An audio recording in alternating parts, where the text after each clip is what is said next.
नमस्कार दोस्तों। आज मैं आपकी ज्योतिषी की कक्षा 9 लेने वाला हूं।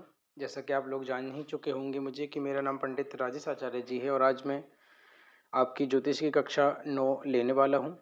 और मैं निरंतर ही आपकी ज्योतिष की कक्षा प्रत्येक चीज़ को क्रम से सिखा रहा हूं। और मैं आशा करूंगा कि आप प्रत्येक चीज़ को क्रम से सीख रहे होंगे और प्रत्येक वीडियो को पूरी देख रहे होंगे।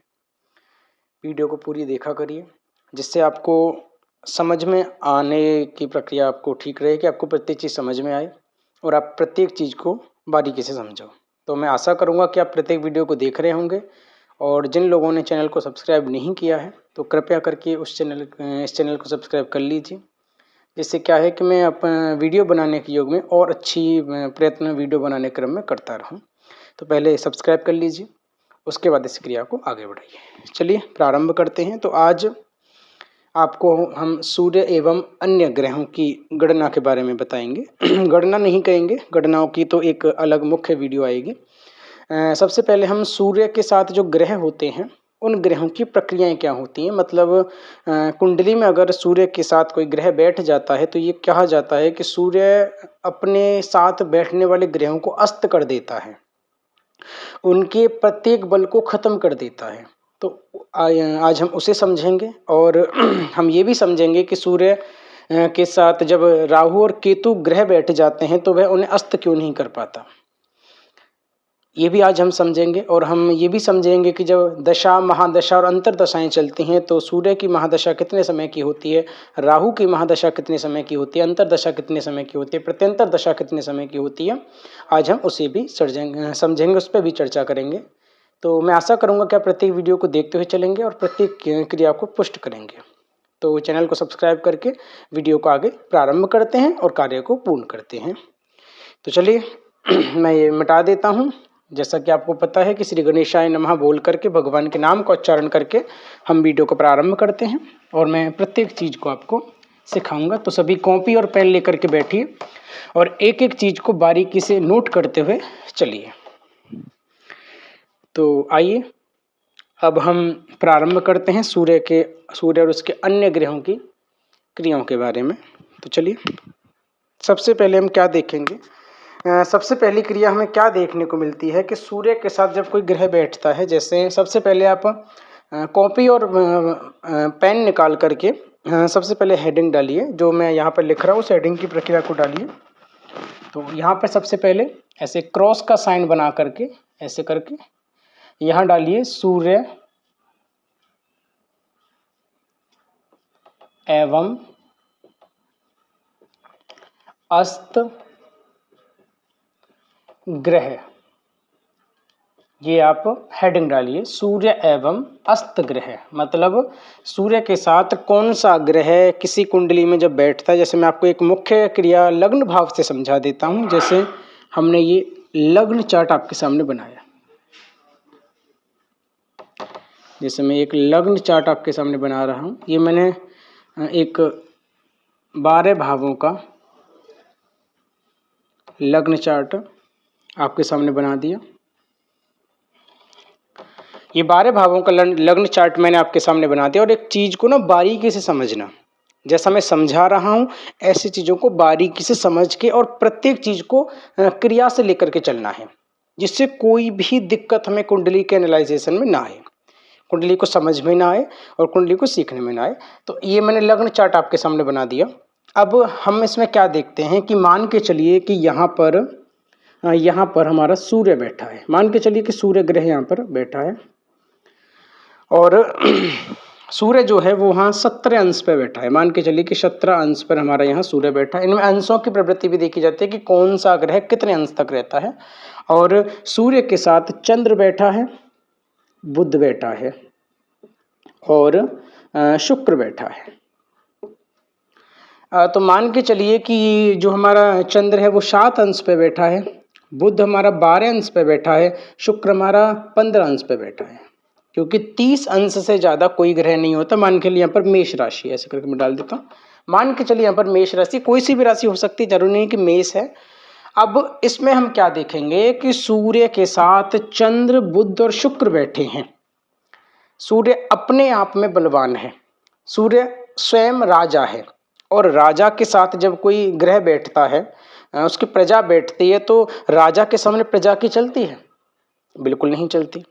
ऐसे ही प्रक्रिया में क्या समझेंगे, सूर्य के साथ जब चंद्र बैठेगा, बुध बैठेगा, शुक्र बैठेगा, यह तीनों ग्रहों को अस्त कर देगा, मतलब तीनों के बल को बिल्कुल समाप्त कर देगा, जिसको बोलेंगे ग्रहों का अस्त हो जाना, अस्त हो जाना। अभी मैं आपको ये चीज समझा रहा हूं कि ग्रह अस्त कैसे हो जाते हैं। तो सूर्य के साथ जब कोई ग्रह बैठ जाता है तो कितने अंश पर वो सूर्य उस ग्रह को अस्त कर देता है और कितने अंश पर नहीं कर पाता है, वो चीज हम आज की वीडियो में समझेंगे। तो आइए प्रारंभ करते हैं। जैसा कि मैं आपको समझा रहा हूँ, अपनी ये चीज समझिए, ग्रहों का अस्त हो जाना, अस्त होना, वक्री होना, वो भी मैं आपको समझाऊंगा। आज हम अस्त पर चर्चा करेंगे, ग्रहों का अस्त हो जाने की प्रक्रिया पर चर्चा करेंगे। तो सबसे पहले ये हेडिंग डालिए, सूर्य एवं अस्त ग्रह। ये हेडिंग आप डाल लीजिए कॉपी में, और उसके बाद लिखिए सबसे पहले जो मैं आपको यहाँ नोट करा रहा हूँ उस चीज़ को नोट करिए कि सबसे पहले हम यहाँ लिखना है कि सूर्य के साथ अस्त ग्रह कैसे लिखेंगे। तो यहाँ पर लिखेंगे चंद्रमा, फिर यहाँ लिखेंगे मंगल, फिर यहाँ लिखेंगे बुध, फिर यहाँ लिखेंगे गुरु, यहाँ लिखेंगे शुक्र, और यहाँ लिखेंगे शनि।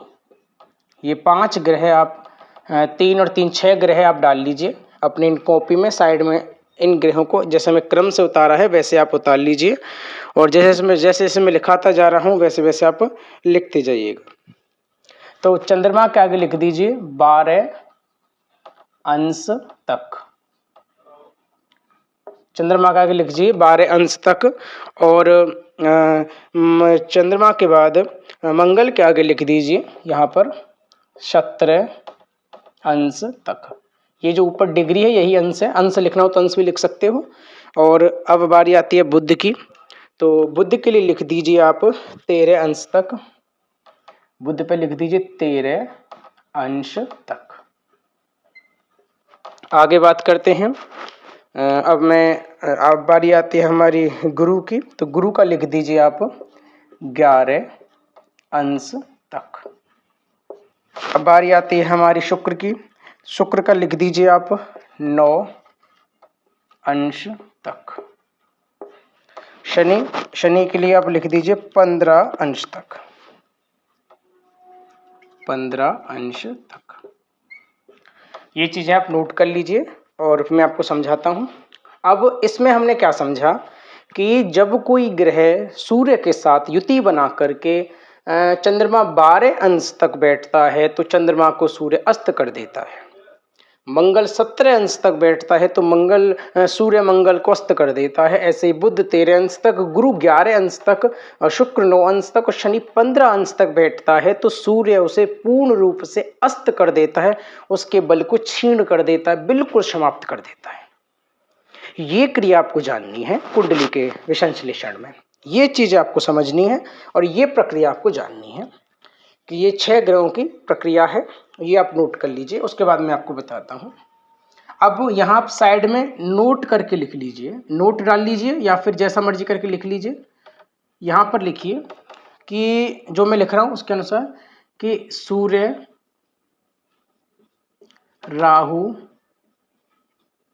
व केतु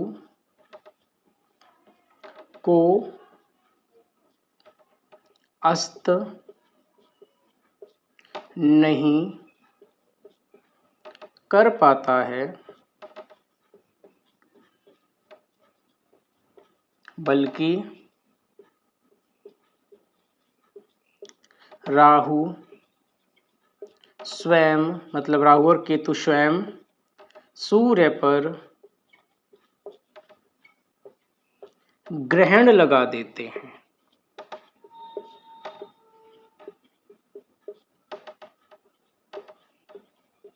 ये आप नोट करके या तो नीचे नोट कर लीजिए या साइड में नोट कर लीजिए। ये चीज़ें क्या हैं, ये आप मेरी बात को समझिए कि राहु और केतु को सूर्य अस्त नहीं कर पाता है, बल्कि राहु, और यहाँ पर केतु ऐसे करके लिख लेना, ये केतु में लिखना उस केतु, बल्कि राहु और केतु स्वयं सूर्य पर ग्रहण लगा देते हैं, ग्रहण दोष लगा देते हैं, जिसको हम ग्रहण दोष बोलते हैं।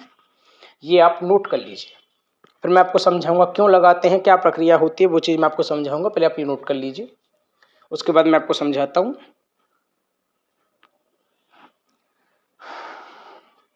ये आप नोट करिए।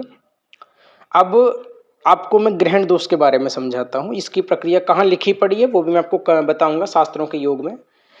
शास्त्रों में हमारे जो शास्त्र हैं, पुराण हैं, 18 पुराण, 6 शास्त्र, 4 वेद, ये हमारे जो प्रक्रियाओं में हमारे पुराने जो ग्रंथ चलते हुए आ रहे हैं, उनमें जो पुराण हैं, उन पुराणों 18 पुराणों में से एक पुराण है अग्नि पुराण। अग्नि नाम का एक पुराण है। उस पुराण में तीसरे अध्याय को पढ़ना, कभी तीसरे अध्याय के 15वें श्लोक से लेकर के 23वें श्लोक की बीच की कथा को पढ़ना, बीच के श्लोकों को पढ़ना, उसकी हिंदी को जानना। उसमें कहा जाता है जब समुद्र मंथन चल रहा था देवों का, जब देव और राक्षस समुद्र को मथ रहे थे, उस समय पर अनेक प्रकार के अवतार निकले, और अवतार निकलने के बाद जब अमृत निकला, ये कहानी तो लंबी चलेगी, फिर मैं आपको बारीकी समझा देता हूँ ये क्यों बना, उसके कारण को बता देता हूँ। जब अमृत निकला तो एक राक्षस, राहु नाम का राक्षस कह सकते हैं, फिर एक राक्षस देवों की सभा में देव का रूप धारण करके चला गया अमृत को लेने के लिए। सबको अमृत बांटा गया तो सबने अमृत धारण ग्रहण कर लिया। तो कहा जाता है जब राहु नाम के राक्षस ने अमृत ग्रहण किया तो अमृत उसके कंठ तक चला गया था। तो उस समय पर सूर्य और चंद्र ने ये बताया कि ये जो राक्षस है ये देव नहीं है, ये राक्षस है, और इसने राक्षस होकर के अमृत ग्रहण कर लिया, और ये अमर होना चाहता है, इसलिए इसने अमृत ग्रहण कर लिया है। तो कहा जाता है कि उस समय पर, वैसे तो वर्णन कुछ शास्त्र कुछ आचार्य लोग ऐसा बोलते हैं कि विष्णु भगवान ने उसकी गर्दन काटी, कुछ बोलते शंकर भगवान ने गर्दन काटी। तो कहा जाता है अग्नि पुराण के योग में कि शंकर भगवान ने अस्त्र निकाल करके उनके दोनों पर प्रहार किया, तो उसकी सिर अलग हो गया और धड़ अलग हो गया। जो सिर अलग हुआ वो बना राहु और धड़ बना केतु। राहु और केतु ये दो राक्षस बने एक राक्षस की प्रवृत्ति में। जब उनको दो राक्षस बन गए अमृत के बल पर, अमृत निकल। अब उसमें प्रक्रिया में क्या देखा जाता है कि जब राहु और केतु बन गए तो राहु और केतु ने बताया, किसने था कि ये राक्षस हैं? सूर्य और चंद्रमा ने। तो राहु और केतु ने सूर्य और चंद्रमा को श्राप दिया कि अब के बाद हम किसी की कुंडली में या किसी ब्रह्मांड के किसी भी जगह पर जब तुम्हारे साथ हमारी युति बनेगी, तुम्हारे साथ जब आ जाएंगे तो हम तुम्हारे ऊपर ग्रहण लगा देंगे, तुम्हें बिल्कुल दुख का योगी बना देंगे, तुम्हें चिन चिन के मारेंगे, सुई के बराबर जो सुई चुबाते हैं ऐसे दर्द तुम्हें देंगे। ये राहु और केतु ने सूर्य और चंद्र को श्राप दिया था। तो कहा जाता है अग्नि पुराण इस चीज का प्रमाण है। आपको विश्वास योग है तो जाकर के पढ़ लीजिए, आपको प्रत्येक चीज का पता चल जाएगा तीसरे अध्याय के योग में। तो वहीं से ग्रहण दोष शुरू हुआ कि ग्रहण लगा देते हैं उल्टा उसी के ऊपर, तभी ये ग्रहण सूर्य ग्रहण और चंद्र ग्रहण लगता है। अगर किसी कुंडली में, अगर किसी कुंडली के सार में, जैसे लग्न भाव के योग में, अगर किसी की कुंडली में लग्न भाव के लग्न किसी की लग्न योग की कुंडली में, लग्न स्पष्ट की कुंडली में, या जो भी क्रिया बोल सकते हैं उसमें अगर राहु के साथ सूर्य बैठ जाए या फिर राहु के साथ चंद्र बैठ जाए तो ये ग्रहण दोष होता है। उस कुंडली पर ग्रहण दोष लगता है और उस प्राणी का जीवन खतरे में होता है, या उस प्राणी का जो कारोबार है और उस प्राणी का जो स्वास्थ्य है उस पर बहुत ज़्यादा प्रभाव डालता है ग्रहण दोष। तो ये ग्रहण दोष जरूर नहीं इन्हीं घरों में लगे, कहीं पर भी बैठ जाए, यहाँ यहाँ यहाँ यहाँ जहाँ मर्जी बैठ जाए, ग्रहण दोष लगा देते हैं राहु और केतु। अगर केतु हो तो केतु भी लगा देगा। तो ये चीज़ें मैंने आपको बताई और आपने ये चीज़ समझी कि ग्रहण दोष क्या होता है, और ये चीज़ आपने नोट कर ली होंगी। ये चीज़ों के बारीकी समझना कि अगर किसी कुंडली में चंद्रमा 12 अंश तक बैठ जाए या 12 अंश से नीचे और 12 अंश तक बैठ जाए तो सूर्य से अस्त कर देता है। ये प्रक्रियाओं का सार है। जब हम कुंडली का एनालाइजेशन पढ़ेंगे, कुंडली के बारे में जब हम पढ़ेंगे ना, तब मैं आपको ये चीज़ें सिखाऊंगा। तो मैं आपको ये चीज़ें बताऊंगा कि अब इस कुंडली में जब सूर्य के साथ ये ग्रह इतने अंश पे बैठा है तो क्या प्रभाव करेगा। वो चीज़ें फिर मैं आपको उस समय पर समझाऊंगा। और मैं कुंडली के प्रैक्टिकली योग दूंगा। जो मेरे पास कुंडलियाँ आती हैं देखने के लिए, उन कुंडलियों को मैं आपके सामने रखूंगा और आपसे पूछूंगा। आप कमेंट में मुझे जवाब दिया करना कि ये इस कुंडली का क्या प्रभाव है, क्या हो सकता है इस कुंडली में। पहले मैं आपको पूर्ण रूप से सिखा देता हूँ, उसके बाद ये क्रियाएं क्या करा करेंगे। तो आपने क्या समझा? आपने ये समझा कि सूर्य के साथ अगर कोई ग्रह अंशों पर बैठ जाए तो सूर्य उसे अस्त कर देता है। ये आपने जाना, पूर्ण रूप से जाना। एक बार मैं ये चेक कर लेता हूँ कि वीडियो चल रही है कि नहीं चल रही। अब इसके योग में अब दूसरी प्रक्रिया में क्या देखेंगे। अब यहाँ डालिए हेडिंग, अगली हेडिंग डालिए दानव व देव ग्रह। ये डाल लीजिए दानव व देव ग्रह, ये हेडिंग डाल लीजिए। सबसे पहली प्रक्रिया में यहाँ डालेंगे देव और यहाँ डालेंगे दानव, ऐसे करके डाल लीजिए। सबसे पहले हम क्रियाओं में क्या लिखेंगे कि सबसे पहले लिखिए यहाँ पर। अब इन प्रक्रिया में हम क्या लिखेंगे उस क्रिया को समझिएगा, समझने का सार है। अगर समझने का सार रखोगे तो क्रिया आपको समझ में भी आएंगी। तो यहाँ पर डालेंगे सूर्य, चंद्र, मंगल और गुरु। यहाँ पर डालेंगे हम शुक्र, शनि, राहु और केतु। बीच में आ जाएगा हमारा बुध। ये दानव भी है, ये देव भी है। ये चीजों को समझिए।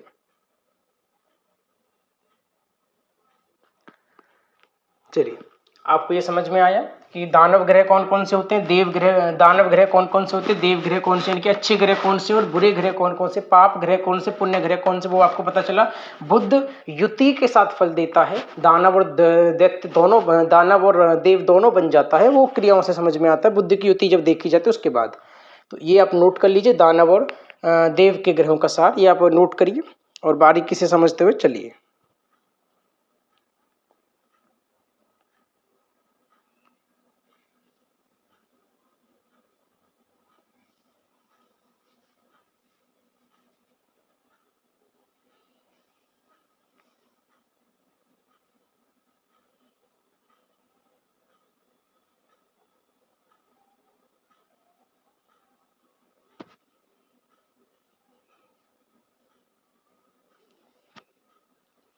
तो आशा करता हूं कि आपने नोट कर लिया होगा, ज़्यादा बड़ी चीज़ नहीं थी। तो आगे का प्रक्रम अब लिखते हैं। अगर नहीं नोट किया है तो वीडियो को रोक के आराम से नोट कर लीजिए, जिससे मैं आपको चीज़ों को समझाऊंगा। तो दोस्तों आगे की चीज़ें समझते हैं। प्रत्येक चीज़ को बारीकी से समझते हुए चलिए।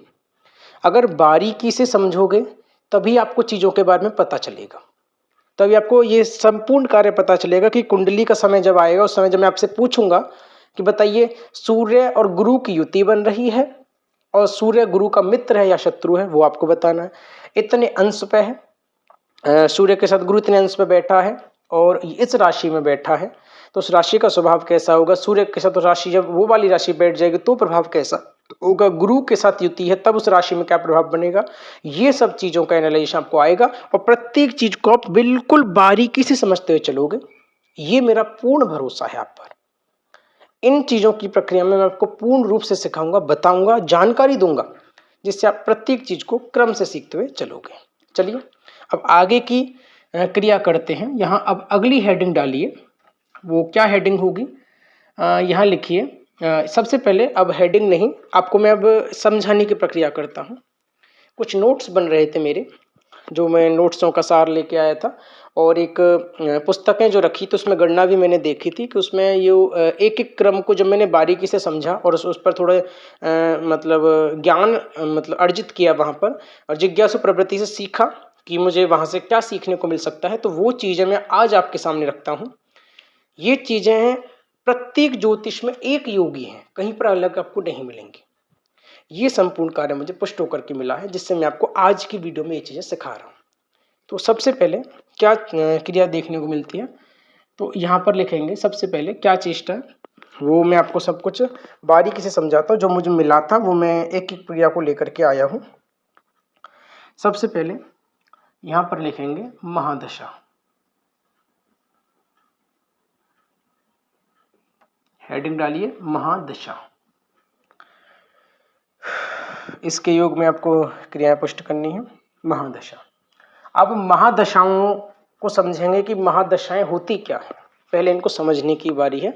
अगर ये समझ में आ जाए तो फिर मैं हमें समझ में आगे की प्रक्रिया भी समझ में आ जाएगी कि जो मैं आपको समझा रहा हूं वो क्या होती है। महादशा। महादशा का मतलब क्या है कि हमारे ऊपर, हमारी कुंडली के अनुसार हमारे ऊपर कौन सा ग्रह इस वक्त चल रहा है, जो उस ग्रह की पूर्ण दृष्टि हमारे ऊपर डली हुई है, उसको महादशा बोलते हैं।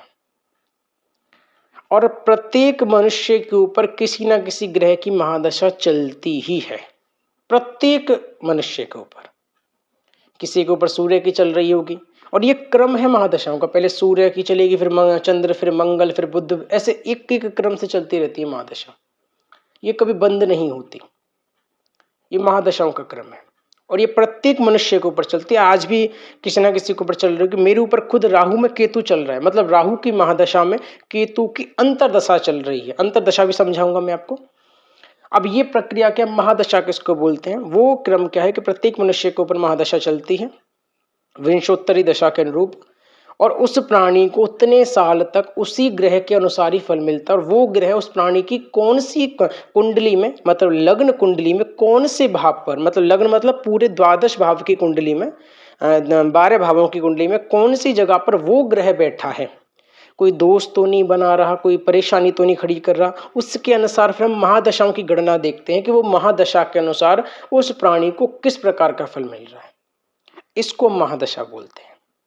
आशा करता हूं आपको समझ में आया होगा महादशा किसे बोलते हैं। और प्रत्येक ग्रह की महादशा चलती है, संपूर्ण योगों का कार्य है। सबसे महादशाओं का सार,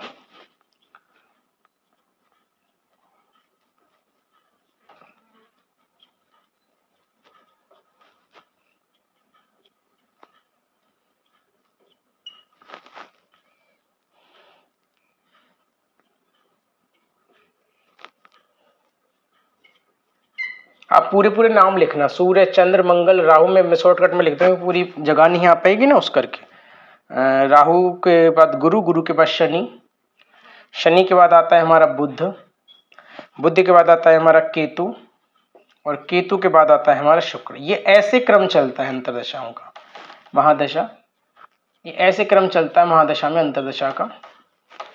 तो ये प्रक्रिया मैं आपको लिखा रहा हूँ। जैसे सूर्य जैसे मैंने आपको बताया 6 वर्ष, 6 साल मतलब 6 वर्ष। चंद्र आपका हो जाएगा 10 वर्ष, और मंगल आपका हो जाएगा हमारा 7 वर्ष, राहु हो जाएगा 18 वर्ष। महादशाएं हैं, ये अंतरदशा नहीं है। गुरु हो जाएगा 16 वर्ष, और शनि हो जाएगा हमारा 19 वर्ष, शनि हो जाएगा हमारा 19 वर्ष। 19 वर्ष की प्रक्रिया में शनि है हमारा। उसके बाद बुध, शनि हो जाएगा हमारा 19 वर्ष। फिर उसके बाद बुध की बारी आती है, बुध हो जाएगा हमारा 17 वर्ष।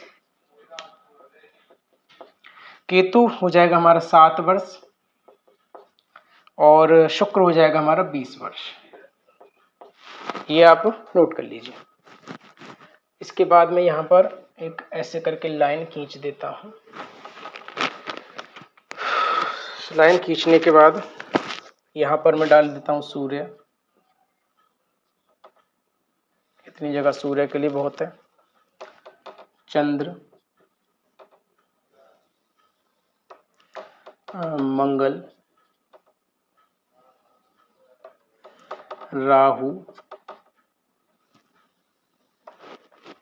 सूर्य, चंद्र, मंगल, राहु, गुरु, शनि, गुरु, शनि, गुरु के बाद शनि, बुध, केतु, शुक्र, बुध,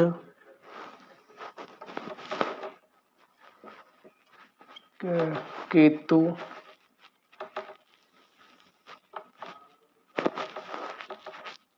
शुक्र। ये क्रम मैंने आपके सामने ऐसे करके हेडिंग, मतलब एक चार्ट सा बना करके लिख दिया है। अब इस क्रम को आप समझिएगा, इस क्रम को नोट करिएगा कि जब सूर्य में सूर्य जो चलता है, ये चीज़ों को समझिएगा। सूर्य में सूर्य जो चलता है वो 6 माह 18 दिन तक चलता है। तो 6 माह मतलब महीने 18 दिन, ऐसे करके लिख देते हैं। 6 महीने या फिर माह लिख देता हूँ, 6 माह 18 दिन। सूर्य में चंद्र चलता है सिर्फ 6 माह तक, माह मतलब माह है। मंगल चलता है 4 माह 6 दिन, 4 माह 6 दिन। उसके बाद आ जाता है हमारा राहु। राहु चलता है 10 माह 24 दिन, 10 माह 24 दिन, ये लिख लीजिए। मैं बोलता और जा रहा हूँ, वो भी लिखते चलिएगा।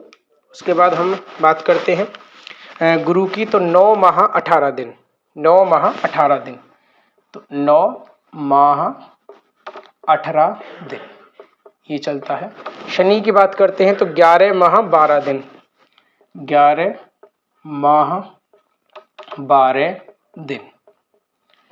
बुध की बात करें तो बुध चलता है 10 माह 6 दिन, तो मैं यहाँ 10 माह 6 दिन लिख देता हूँ, दी मतलब दिन, 10 माह 6 दिन बुध लिखिए। केतु 4 माह 6 दिन, 4 माह 6 दिन ये लिखिए ऐसे करके। शुक्र जो होता है पूरे 1 वर्ष तक चलता है। सूर्य में शुक्र की अंतर्दशा पूरे 1 वर्ष तक चलती है। ये अंतरदशा है। सूर्य में जो सूर्य चलता है वो 6 माह 18 दिन तक, सूर्य में चंद्र 6 माह तक, सूर्य में मंगल 4 माह 6 दिन तक, ऐसे ही क्रम है महादशाओं में अंतरदशा। कब सूर्य में, अब चंद्र की दशा की बात करते हैं। चंद्र में जो चंद्र चलता है वो 10 माह तक चलता है। चंद्र में चंद्र, सूर्य नहीं चंद्र, सूर्य आखिर में आ जाएगा। चंद्र में जो चंद्र चलता है वो 10 माह तक चलता है, 10 माह तक। फिर मैं आपको एक और चीज समझाऊंगा, पहले आप ये क्रिया समझिए। चंद्र में जो चंद्र चलता है वो 10 माह तक चलता है, 10 माह। चंद्र में मंगल 7 माह तक चलता है, 7 माह तक। चंद्र में राहु 1 वर्ष 6 दिन तक, 6 माह तक चलता है, 1 वर्ष 6 माह। एक व मतलब वर्ष लिख देता हूं, 6 माह ये लिखिएगा, 1 वर्ष 6 माह। चंद्र में बृहस्पति 1 वर्ष 4 माह तक चलता है, बृहस्पति 1 वर्ष 4 माह ये ऐसे लिख देता हूँ। मैं अगला दूसरा मार्कर ले लेता हूँ, ये काला वाला ले लेता हूँ। चंद्र में गुरु की बात करें तो चंद्र में अब बारी आती है हमारी चंद्र में शनि की। तो 1 वर्ष 7 माह तक चलता है, 1 वर्ष 7 माह। चंद्र में जो बुध है वो 1 वर्ष 5 माह तक चलता है, 1 वर्ष 5 माह। चंद्र में जो केतु है वो 7 माह तक चलता है, 7 माह। चंद्र में जो शुक्र है, शुक्र आपका 1 वर्ष 8 माह तक चलता है, 1 वर्ष 8 माह। और चंद्र में जो सूर्य है वो 6 माह तक चलता है, 6। चलिए अब मंगल की लिख देते हैं। मंगल में जो मंगल है वो 4 माह 27 दिन तक चलता है। मंगल में मंगल 4 माह 27 दिन मंगल में मंगल चलता है। उसके बाद हम मंगल में राहु 1 वर्ष 18 दिन, 1 वर्ष 18 दिन तक चलता है। और मंगल में गुरु जो है वो चलता है हमारा 11 माह 4 माह। मंगल में जो गुरु है वो 11 माह 6 दिन तक चलता है। मंगल में जो गुरु है 11 माह 6 दिन तक चलता है, ये आप नोट कर लीजिए। मंगल में जो शनि है वो हमारा 1 वर्ष 1 माह 9 दिन तक चलता है, 1 वर्ष 1 माह 9 दिन तक चलता है। और आगे मंगल में जो बुध है वो 11 माह 27 दिन तक चलता है, 11 माह 27 दिन, ये आप नोट कर लीजिए। उसके बाद मंगल में जो केतु है वो 4 माह 27 दिन तक चलता है, 4 माह 27 दिन तक केतु चलता है। मंगल में जो शुक्र है वो 1 वर्ष 2 माह तक चलता है, 1 वर्ष 2 माह तक चलता है। अब मंगल में सूर्य की बारी है, तो मंगल में जो सूर्य है वो 4 माह 6 दिन तक चलता है, 4 माह 6 दिन। और मंगल में जो चंद्र है वो 7 माह तक चलता है, 7 माह। बुध की बारी, राहु की बारी आती है। राहु में जो राहु है, ये थोड़ा क्रम में थोड़ा समझते हुए चलना। राहु में जो राहु है वो 2 वर्ष 8 माह 12 दिन तक चलता है। राहु में जो राहु है वो 2 वर्ष 8 माह और 12 दिन तक चलता है। 2 वर्ष 8 माह 12 दिन तक चलता है राहु में बृहस्पति 2 वर्ष 4 महीने 24 दिन तक। राहु में जो बृहस्पति है 2 वर्ष 4 महीने और 24 दिन तक चलता है। 24 दिन तक बृहस्पति चलता है। मंगल में जो शुक्र है वो 2 वर्ष 10 दिन 6 महीने 2 वर्ष 6 महीने 10 दिन तक चलता है। 2 वर्ष 6 महीने 10 दिन तक चलता है। मंगल में जो बुध है वो 2 वर्ष 6 महीने 18 दिन तक चलता है। 2 वर्ष 6 महीने 18 दिन तक चलता है। 2 वर्ष 6 महीने 18 दिन तक चलता है। और राहु में जो केतु है वो 1 वर्ष 18 दिन तक चलता है। 1 वर्ष 18 दिन तक चलता है। और जो शुक्र है वो 3 वर्ष तक चलता है। राहु में जो सूर्य है वो 10 महीने 24 दिन तक चलता है। 10 महीने 24 दिन। राहु में जो चंद्र है वो हमारा 1 वर्ष और 6 दिन तक चलता है, नहीं 6 महीने तक चलता है। 1 वर्ष 6 माह तक चलता है। राहु में जो मंगल है वो 1 वर्ष 18 दिन तक 1 वर्ष 18 दिन ये चलता है।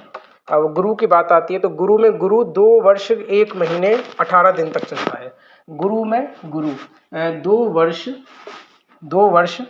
1 महीने 18 दिन तक चलता है गुरु।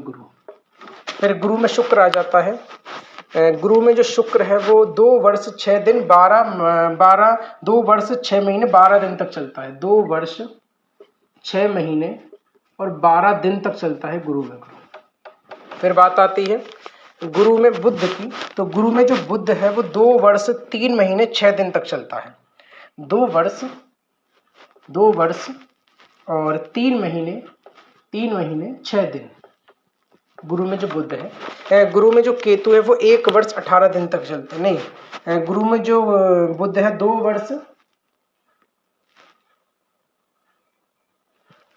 वर्ष 3 महीने। सबसे पहले गुरु में गुरु देखते हैं। गुरु में गुरु चलता है 2 वर्ष 1 महीने 18 दिन तक। 2 वर्ष 1 महीने 18 दिन तक। गुरु में जो शनि है, गुरु में जो शनि है वो 2 वर्ष 6 महीने 12 दिन तक चलता है। गुरु में जो बुध है वो 2 वर्ष 3 महीने 6 दिन तक चलता है। गुरु में केतु 11 महीने 6 दिन तक चलता है। गुरु में जो केतु है वो 11 माह और 6 दिन तक चलता है।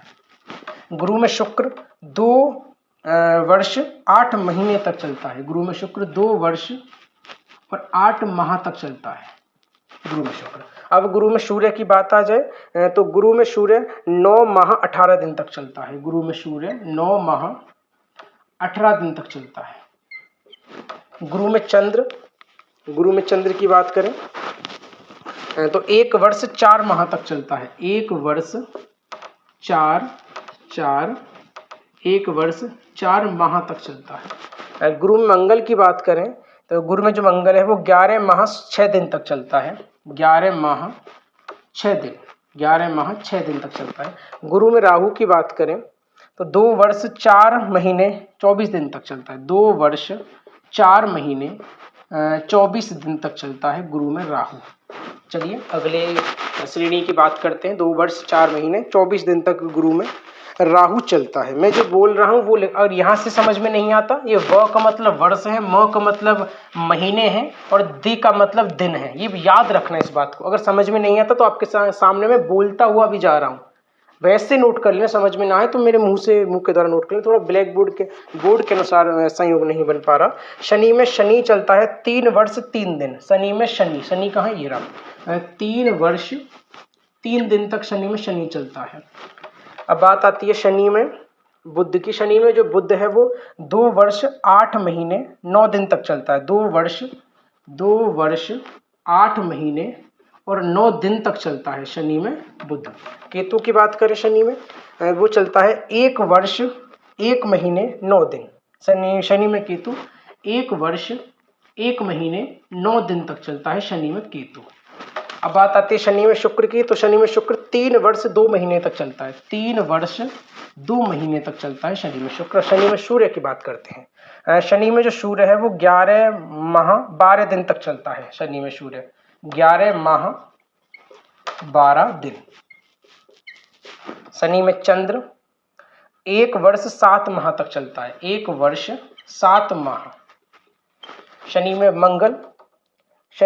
मंगल 1 वर्ष 1 महीने 9 दिन तक चलता है। 1 वर्ष 1 महीने 9 दिन तक चलेगा शनि में मंगल। शनि में राहु 2 वर्ष 10 महीने 6 दिन तक। 2 वर्ष 10 महीने और 6 दिन तक हमारा शनि में राहु चलेगा। 2 वर्ष 10 महीने 6 दिन तक। शनि में बृहस्पति 2 वर्ष 6 महीने 12 दिन तक चलेगा। 2 वर्ष 6 महीने और 12 दिन तक हमारा शनि में बृहस्पति चलेगा। अब बात आती है हमारी बुध की। तो बुध में बुध जो चलता है वो 2 वर्ष 4 महीने 27 दिन तक चलता है। बुध में बुध 2 वर्ष बुध में बुध चलता है 2 वर्ष 4 महीने और 27 दिन तक हमारा बुध में बुध चलता है। अब बुध में केतु की बात करें तो केतु 11 माह 27 दिन तक चलता है। बुध में केतु 11 माह और 27 दिन तक चलता है। 27 दिन 11 माह 27 दिन। अब बुध में शुक्र की बात करें तो 2 वर्ष 10 महीने तक चलता है। बुध में शुक्र 2 वर्ष 10 महीने। बुध में शुक्र है वो 2 वर्ष 10 महीने तक चलता है बुध में शुक्र। अब बुध में सूर्य की बात करें तो 10 महीने 6 दिन। बुध में सूर्य 10 महीने 6 दिन तक चलता है। 10 महीने 6 दिन बस। बुध में केतु की चंद्र की बात करें तो 1 वर्ष 5 महीने चलता है। 1 वर्ष 5 महीने चंद्र चलता है। बुध में मंगल की बात करें तो 11 माह 27 दिन तक चलता है। 11 माह 27 दिन तक मंगल चलता है। अब बुध में राहु की बात करें 2 वर्ष 6 माह 18 दिन। 2 वर्ष 6 माह 18 दिन तक हमारा क्या चलता है राहु। बुध में राहु 2 वर्ष 6 महीने 18 दिन तक चलता है। ये 20 नहीं है, ये व मतलब वर्ष है, 6 मतलब म मतलब माह, 18 है, ये 18 दिन है। ये 18 दिन, ये म मतलब 6 महीने 18 दिन। अगर आपको मुंह से समझना है तो वैसे बता दूं 2 वर्ष 6 महीने 18 दिन तक बुध में राहु चलता है। बुध में बृहस्पति 2 वर्ष 3 महीने 6 दिन तक चलता है। बुध में बृहस्पति चलता है 2 वर्ष। बुध में बृहस्पति 2 वर्ष 3 महीने 6 दिन तक चलता है। 2 वर्ष 3 महीने 6 दिन तक बुध में बृहस्पति। बुध में शनि चलता है 2 वर्ष 8 महीने 9 दिन। 2 वर्ष 8 महीने 9 दिन तक हमारा बुध में क्या चलता है शनि। ये आप नोट कर लीजिए। अब केतु की बात आती है। केतु में केतु 4 माह 27 दिन तक चलता है। केतु में केतु 4 माह 27 दिन तक चलता है। केतु में केतु। केतु में शुक्र 1 वर्ष 2 महीने तक चलता है। 1 वर्ष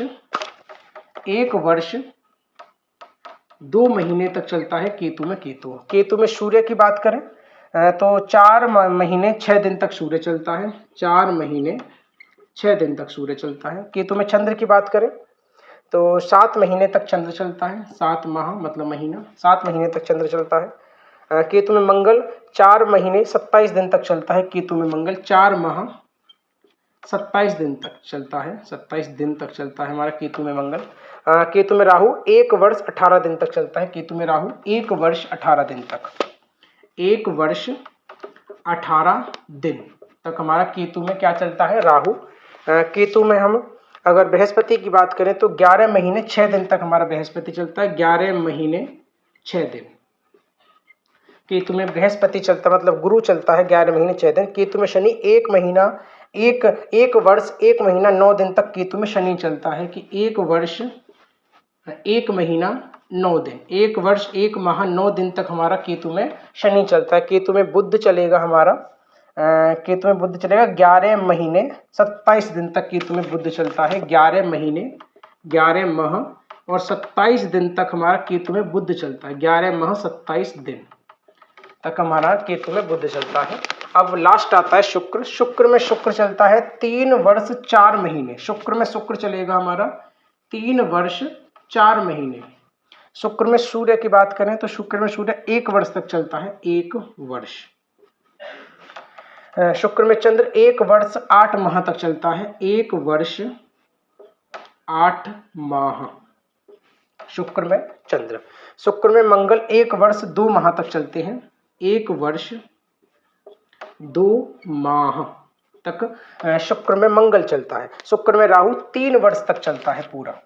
शुक्र में राहु 3 वर्ष तक चलता है। शुक्र में बृहस्पति 2 वर्ष 8 माह तक चलता है। 2 वर्ष 8 माह तक हमारा बृहस्पति चलता है शुक्र में। शुक्र में शनि 3 वर्ष 2 महीने तक चलता है। 3 वर्ष 2 माह तक शुक्र में शनि चलता है। शुक्र में बुध 2 वर्ष 10 माह तक चलता है। 2 वर्ष और 10 माह तक शुक्र में हमारा क्या चलता है? बुध। शुक्र में केतु 1 वर्ष 2 माह तक हमारा शुक्र में केतु चलता है। तो ये था अंतरदशा और प्रत्यंतर दशा का क्रम जो मैंने आपके सामने यहाँ पर लिखा दिया है। तो दोस्तों अब मैं आपको समझाता हूँ इसकी प्रक्रिया को, जिससे आपको ये थोड़ा बहुत समझ में आ जाएगा, जिससे आप इस चीज को समझ भी पाओगे। ये है क्रम महादशा में अंतरदशा की, कौन सा ग्रह कौन से ग्रह के साथ कौन सी दशा के अनुसार कितना चलता है। तो सबसे पहले ये क्रम है। क्रम क्या देखा जाएगा? जब सूर्य की दशा आएगी तो सबसे पहली जो सूर्य की महादशा में जो सूर्य की अंतरदशा होगी वो सूर्य में सूर्य की चलेगी, फिर चंद्र, फिर मंगल, फिर राहु, फिर गुरु, फिर शुक्र, फिर बुध, फिर केतु, फिर सूर्य, फिर चंद्र, फिर मंगल, फिर राहु, फिर गुरु, फिर शनि, फिर बुध, फिर केतु, फिर शुक्र। ये क्रम से ही चलती रहेगी, ये क्रम बंद नहीं होता। जैसे ये वाला महादशाओं का क्रम, ऐसी अंतरदशाओं का भी क्रम है। ये सारी अंतरदशाएं हैं। चंद्र की जब बारी आएगी तो सबसे पहले चंद्र में चंद्र की अंतरदशा चलेगी, इस बात को याद रखना। मंगल की बारी आएगी तो मंगल में मंगल की अंतरदशा चलेगी सबसे पहले। चंद्र में सबसे पहले चंद्र, फिर मंगल, फिर राहु, फिर गुरु, फिर शनि, फिर बुध, फिर केतु, फिर शुक्र, फिर आखिर में सूर्य। ऐसे ही आखिर में सूर्य। ऐसे ही राहु की महादशा में पहले राहु की अंतरदशा चलेगी, फिर गुरु, फिर शनि, फिर बुध, फिर केतु, फिर शुक्र, फिर सूर्य, फिर चंद्र, फिर मंगल। ऐसे ही क्रम चलता रहेगा। शनि की महादशा में सबसे पहले शनि की अंतरदशा चलेगी, फिर केतु, फिर बुध, फिर केतु, फिर शुक्र, फिर सूर्य, फिर चंद्र, फिर मंगल, फिर राहु, फिर गुरु, फिर खत्म। ऐसे ही केतु की महादशा में सबसे पहले केतु की अंतरदशा चलेगी, फिर शुक्र की, फिर सूर्य, फिर चंद्र, फिर मंगल, फिर राहु, फिर गुरु, फिर शनि और फिर बुध। ऐसे ही महादशाओं में अंतरदशाओं का क्रम है। और बोला जाता है कि जो महादशा होती है वो प्राणी को 80% फल देती है, अंतरदशा 20% की होती है। अंतरदशा और महादशाओं का प्रक्रम मैंने आपको लिखाया। मैंने सोचा नहीं था कि आज मैं आपको लिखाऊंगा, पर मेरा मन था मैं आपको लिखा दूं। ये भी सिखाने के लिए रह गया था, ये भी सिखाना था, रह क्या गया था, सिखाना ही था। और भी चीजें हैं सिखाने योगी। अब ये अंतरदशा महादशा में आप ये जान पाओगे अगर किसी की कुंडली में किसी ग्रह की महादशा और अंतरदशा चल रही है, वो ग्रह उस कुंडली में बैठा कैसे है। ये चीजें आपको पता चल जाए, ये क्रम आपको पता चल जाए, तो ये चीजें आप फिर पुष्ट कर पाओगे। इन चीजों को फिर आप जान पाओगे कि उसको किस तरह का फल मिलेगा। तो आशा करता हूं पहले आप ये नोट कर लीजिए, अच्छे से नोट का प्रक्रम रखिए, पहले आप अच्छे से नोट कर लीजिए, उसके बाद मैं चीजों का प्रक्रम आपको सिखाऊंगा। पहले आप अच्छे से नोट कर लीजिए।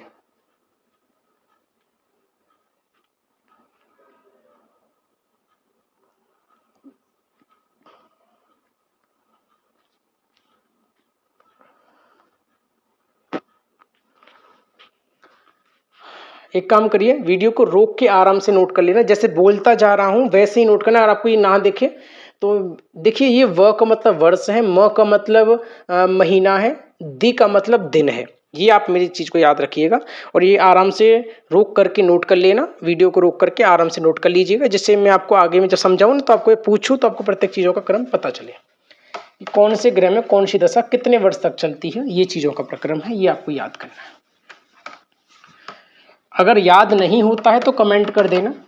इसके संयोग में जब इसकी बारी आएगी ना, तब मैं इसके प्रति कोई ऐसा शॉर्ट क्रम में आपको बता दूंगा, कोई शॉर्टकट मैं आपको बता दूंगा, जिससे ये चीज़ें आपको समझ में भी आ जाएंगी और इन क्रम को आप समझ भी पाओगे कि जो सूर्य है वो 6 वर्ष तक, मतलब सबसे मुख्य सार है कि सूर्य की सिंह राशि 5 नंबर पे आती है। ऐसे ही मैं कुछ आपको बता दूंगा जिससे आपको और पुष्टकारक समझ में आ जाएगा। अब ये क्रम समझिए। अभी एक लास्ट चीज आपको बता देते, फिर हम वीडियो को समाप्त करेंगे। एक मुख्य चीज बस, फिर चीजों का क्रम है। यहाँ एक मुख्य हेडिंग डाल लीजिए, वो क्या डालिए कि डिग्री अनुसार, जैसा मैं डाल रहा हूं वैसे डालना, डिग्री अनुसार फल। ये मुख्य हेडिंग डाल लीजिए, डिग्री अनुसार फल, ये लिख लीजिए। फिर मैं आपको बताऊंगा ये क्यों लिखा है। दोस्तों, जैसा कि आप लोग जानते हैं कि प्रत्येक जो ग्रह है वो कुंडली के किसी भाव में 30 अंश से ज्यादा नहीं बैठता, क्योंकि जब राशि 30 अंश की है तो राशि उसका घर है। जब घर ही पूरा 30 अंश का, तो उससे बड़ा कोई चीज तो हो ही नहीं सकती। ग्रह के खुद अंश है, वो भी राशि के अनुसार बने, तो 30 अंश से ज्यादा कोई ग्रह किसी कुंडली में नहीं बैठता। तो 30 अंशों की प्रक्रियाओं को डिग्री के अनुसार, डिग्री मतलब अंश, उसके अनुसार समझेंगे कि अगर कोई ग्रह इतने अंश पे बैठा है तो कैसा होकर के फल देगा। जैसे 10 वर्ष का बच्चा और 25 वर्ष का बच्चा, दोनों में बल अलग अलग होगा, दोनों में बुद्धि अलग अलग होगी। 10 वर्ष का बच्चा अपनी बुद्धि, जैसी बुद्धि वैसा काम लेगा, 25 वर्ष का बच्चा भी जैसी बुद्धि वैसा काम लेगा, दोनों की प्रकृति अलग अलग होंगी। ऐसे ही जब ग्रह 6 अंश पे होता है तो कैसा फल देता है प्रत्येक ग्रह, और जब 27 अंश तक कोई ग्रह बैठता है तो कैसा फल देता है। 30 अंश से बड़ा कोई ग्रह नहीं होता। इस प्रक्रिया में ग्रह को 6 भागों में बांटा। सबसे पहला भाग बना हमारा, वो बना 0 डिग्री से लेकर के 6 डिग्री तक। फिर दूसरा जो भाग बना वो 6 डिग्री से लेकर के 12 डिग्री तक। तीसरा बना 12 डिग्री से लेकर के हमारा 18 डिग्री तक। चौथा बना 18 डिग्री से लेकर के 24 डिग्री तक। पांचवा बना 24 डिग्री के लेकर के हमारा 30 डिग्री तक। ये 5 भाग हैं, 6 भागों में नहीं, 5 भागों में बांटा है ग्रहों को कि 6 डिग्री तक कैसा होकर के फल देगा, 12 डिग्री का हो जाएगा। मतलब एक तरह से ये समझ लो 6 वर्ष का, 12, 18, 19, 30 वर्ष का होकर के बालक क्या मतलब कैसा बदलाव होता है बालकों में, उस प्रक्रिया के योग में है। तो ये चीज समझिए। तो फल, सबसे पहले यहाँ हेडिंग डालिए फल।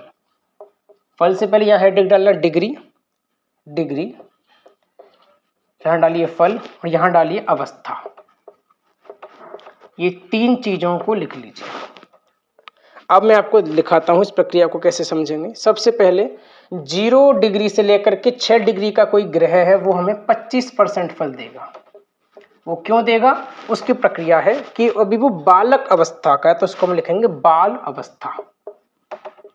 अभी वो बाल अवस्था में जी रहा है, इसलिए हमें 25% फल दे करके चलेगा। फिर उसकी युतियां देखेंगे, कौन सी युति बना रहा है, कौन सी राशि में है, कैसा प्रकार का क्रम है, फिर हमें पता चलेगा कि वो किस प्रकार का फल उच्चतम कोटि का दे पाएगा। अगर 6 डिग्री से लेकर के 12 डिग्री तक है तो 50% फल देगा, और इस अवस्था को हम बोलेंगे युवा अवस्था। युवा अवस्था। तीसरा जो क्रम है वो है हमारा 12 डिग्री से लेकर के 18 डिग्री तक 100% फल देगा कोई ग्रह। ये अवस्था है हमारी पूर्ण अवस्था। पूर्ण अवस्था। ये चीजों के क्रम को मैं समझाता हुआ चलूंगा, और मैं जब समय आएगा ना तब आपको ये सारी चीजों का एनालाइजेशन में कराऊंगा। 18 डिग्री से लेकर 24 डिग्री तक हमारा 50% फल देगा। ये अवस्था है हमारी प्रौढ़ अवस्था। प्रौढ़ अवस्था। प्रौढ़ अवस्था।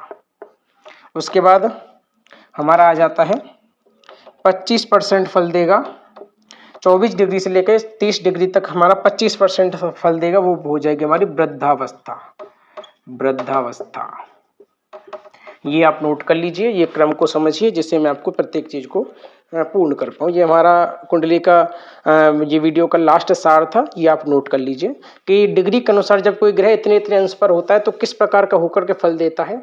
एक बात समझिए, जब कोई बालक 0 से 6 वर्ष तक हो तो 25% फल, बालक है अभी, तो वो जब वो थोड़ा सा जवान होगा तो युवा होगा तो 50% बलवान हो जाएगा। जब पूरी तरह से जवान हो जाएगा, 100% बलवान हो जाएगा, तो पूर्ण अवस्था का फलकारी बनेगा। फिर वो थोड़ा सा बूढ़ा होने की, मतलब वृद्ध होने की जब श्रेणी में चलेगा, प्रौढ़ अवस्था आ जाएगी, तो फिर वो 50%, फिर उसका बल धीरे धीरे घटता है। जैसे बल, बच्चे का बल जैसे जैसे बढ़ता है वैसे वैसे जब उम्र बढ़ती है तो वैसे वैसे बल कम होता रहता है। तो प्रौढ़ अवस्था में 50% है। फिर हमारी जो मुख्य अवस्था 30 अंश तक लास्ट होती है, तो 24 अंश से 30 अंश तक जो लास्ट अवस्था बचेगी उसमें वो वृद्ध बन जाएगा, मतलब बिल्कुल नश्वर हो जाएगा। तो फल देने का योगी मतलब 25%। जैसा बालक था वैसा ही वृद्ध। बोला जाता है ना कि 10 वर्ष का बालक और 60 वर्ष का वृद्ध एक ही बुद्धि के होते हैं, ये बोला जाता है। ऐसी प्रक्रियाओं का सार है। तो ये आपने समझा। आशा करता हूँ ये पूरी चीजें आपको बारीकी से समझ में आई हुई होंगी। जब कुंडली के संश्लेषण पे आएंगे तो ये सब चीजें काम में आएंगी। और ये सब चीजें जब आप देखोगे ना कि हाँ ये चीजें मुझे सिखाई गई थी, ये चीज मुझे सिखाई गई थी, गुरुजी ने ये सिखाया था, गुरुजी ने ये सिखाया था, फिर आप ये बोलोगे कि गुरुजी ने मुझे ये भी बताया, गुरुजी ने ये सब चीजों का प्रक्रम फिर आप बोलोगे। फिर बोलोगे कि हाँ हमने कुछ सीखा है, हम और ज्योतिषियों से बेटर चलते हुए आ रहे हैं और बढ़िया तरह से हम सीख रहे हैं, पूरी मुख्य रूप से सीख रहे हैं।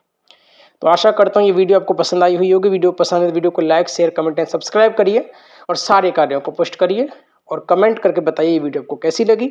ऐसे ही निरंतर वीडियो बनाने के लिए, देखने के लिए हमारे चैनल को सब्सक्राइब करिए और उन मनुष्यों तक पहुंचाइए जो ज्योतिषी सीखना चाहते हैं और ज्योतिषियों के लिए सही रास्ता उन्हें नहीं मिल पा रहा है, ज्योतिषी उनको लगता है कि कठिन हो चुकी है।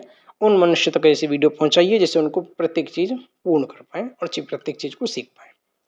मैं मानता हूँ कि ये चीज़ें थोड़ी आपके लिए कठिन होती जा रही हैं, लेकिन जब वो समय पे आऊँगा तो ये चीज़ें भी आपके लिए सरल हो जाएंगी, ऐसा मेरा दृढ़ विश्वास आपके प्रति है। मैं आपको प्रत्येक चीज़ों को समझाऊंगा। ये चीज़ें आपको समझ में नहीं आती तो फिर मैं इनके लिए आपको ट्रिक भी बताता हुआ चलूँगा, जिससे आपको प्रत्येक चीज़ों का सार पता चलेगा। तो हम इस वीडियो को यहीं पर समाप्त करते हैं और हम अगली वीडियो में आपसे मिलेंगे। धन्यवाद।